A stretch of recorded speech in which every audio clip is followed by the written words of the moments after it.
Good morning, Never Neverland. We're going to go over the tarot card pull that I just got. And for my oracle, that tells me the energy that I need to embody, I got water. I still haven't had any water. We'll fix that soon. The essence of the water. Water symbolizes purification, regeneration, birth, revival, and cleansing. It signifies an evolutionary shift from former self to new self. Many myths around the world speak of a great flood and the new life that is revealed after a deluge. Water begins without boundaries. Then, as soon as form has separated itself from water, it comes under the laws of time and life, thus acquiring limitations. The invitation. When water arrives, you're invited to watch your emotions. Know they are going to be changeable. Do not settle on a conclusion at this time. If you feel joy, feel that fully. If you feel sad, allow sadness to move through you. Water invites you to see the ebb and flow of events and trust you can ride the wave of opportunity when it arises. Natural flow is here. Go with it. The medicine. This is a time for cleansing and any unwanted energy and sticky feelings. Consider this, what water does to the flesh. It does in sacred ritual to the spirit. The spiritual cleansing, like baptism, is the opportunity to get an instantaneous experience of the timeless, non-ordinary reality in which all true creation takes place. Now is also the time that is pregnant with potential for you. Carl Jung talked about the material womb-like significance of water as a universal symbol. Water represents the potentiality of existence. It precedes and sustains every creation. Emergence from it is manifestation. Immersion in it is dissolution of form. Because of this, it symbolizes regeneration. Make way for the process. You can expect it to be messy, but worth it. And the best way I can go about doing that, I asked the tarot, and I got the Nine of Wands.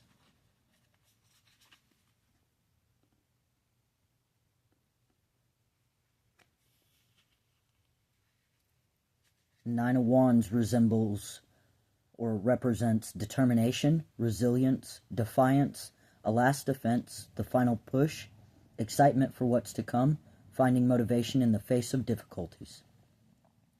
It says, don't give up now, you're almost there. As you round the corner towards success, something may surface that threatens your feelings of security and achievement. It's important to remember how far you've come. Don't see this minor deceleration as a symbol of failure. Step into your resilient last stand, one final push to complete this task, and tomorrow, stunning light, you can rest. In shadow, this card suggests you are making things harder than necessary, or being overly defensive. You may even be inadvertently choosing the more difficult path because you believe, on some level, that healing and ascension should be difficult. Sometimes we become so enamored with our stories of rising up that our own shadows become romantic notions that we seek to defend. Let go of any ideas you have about navigating specific lessons on this path. Your time to relax into security and success is on the horizon. And the affirmation on that is, I push beyond my perceived limitations and I remain open and trusting as I do. So in short, water is saying that I need to go with the flow of my emotions and manifest new beginnings. And the Nine of Wands is telling me the best way I can do that is trust others and my path. That's a difficult task for anyone, I would think. I know it is for me. It's hard to trust in those moments that everything will work out, but it always does. So, if nothing else, remind yourselves if you're in a similar situation mindfully, as I am, that things have always worked out, and they always will. Now, the energy that I drew from Mother Earth that she needs is the Heart of the Sky. And what Heart of Sky says is, Heart of Sky is the love force that made all creation possible. This same force is present when you create with originality, when you bring formlessness to form or inspired ideas to expression. This primeval force does not know good or bad. It is up to us to provide the clear intention that will guide it to manifest. The heart of sky helps us call in beauty from the invisible world and birth it in the world of matter. The invitation. The heart of sky brings you a sacred reminder. You are a channel for the original energy of creation. Become the paintbrush, the canvas, and the artist, all guided by the heart of the sky.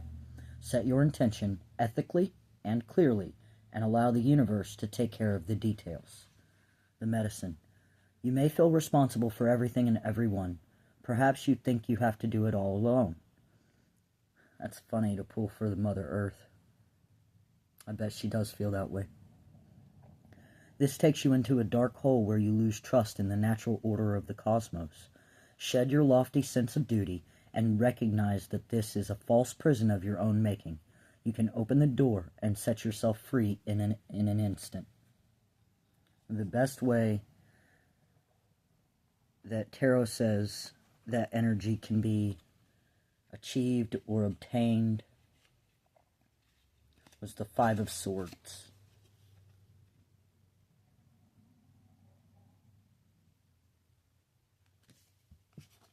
And the Five of Swords says, conflict, unfair advantage, experiencing loss, the need to build your skills and your confidence, and hollow victories.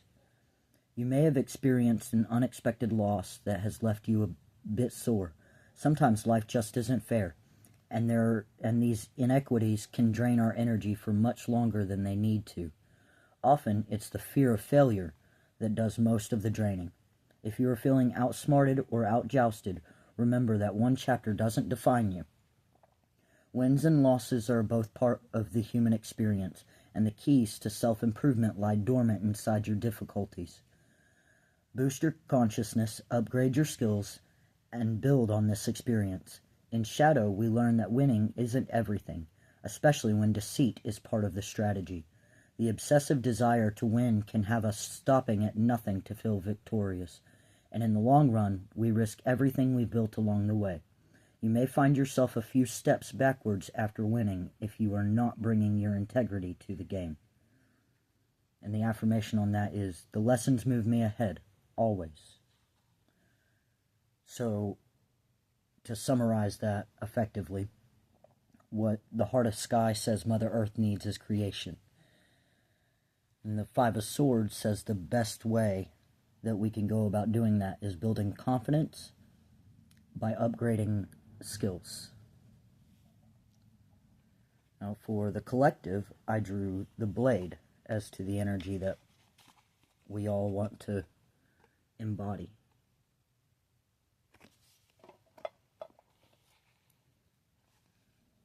The essence of the blade. The blade represents sharpness of the mind, body, and spirit. Pointing upwards, it summons the power of heaven. When aimed down to the ground, it anchors the powers of heavens on earth. The blade can be a healing tool or a weapon. Wield it wisely, and it will transmit power, bestow initiations, cut energetic cords from the past, or sever toxic relationships. Use it with anger, and it will slash, stab, and kill. The invitation. You are invited to draw your blade and use it. It is not auspicious to hesitate, to waste time in idle talk, or to hide from the inevitable. Heaven and earth are aligned to support you in claiming your power, so take decisive action, overcome your fear of hurting others, unsheath the blade, and use it wisely. The medicine. It is time to put down the sword and place it back in its scabbard. Do not offer your blade in service to toxic emotions. You will be faced with an even more disagreeable future with the people or situations you are attempting to banish. Put the blade to rest until your inner fire has mellowed. Then use your blade with impeccable intention to cut the energetic cords that are tying you to the drama at hand. Set yourself free. So those energetic cords could be family, friends, acquaintances, or self. And that one's the most important, is self. The best way that we can go about as a collective